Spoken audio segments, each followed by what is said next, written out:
সেদিন 22শে শ্রাবণ, যেদিন বৃষ্টি নামলেও মা পাড়া মাথায় করে ছাদে মেলে দেওয়া শাড়ি তুলতে আনতে বলে না, বরং বলে ভিজুক ভিজুক, একটা দিনই তো।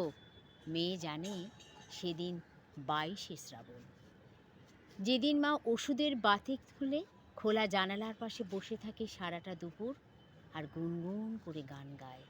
চরণ ধরিতে দিও গো আমারে, নিও না সরায়, জীবন ও মরণ সুখ দুঃখ দিয়ে বক্ষে ধরিবে জড়ায়।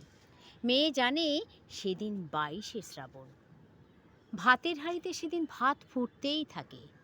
তরকারিতে নুন বেশি হয়ে গেছে বললে মা এতটুকু রেগে না গিয়ে আশ্চর্য কোমল কণ্ঠে বলে, হোক হোক, একটা দিনই তো, একটু কষ্ট করে খেয়ে নে মা। মেয়ে জানে সেদিন মা পাশটিতে শুয়ে পাখির মতো খুঁটে খুঁটে ঠোঁট নেয় বেদনার দানা। মায়ের এক চোখে ভাগীরথী, অন্য চোখে কোপাই। বাবা বলে, তোর মাকে না দেখলে বুঝতামই না 25শে বৈশাখের রোদ কোন জাদু বলে 22শে শ্রাবণের বৃষ্টি হয়ে যায়।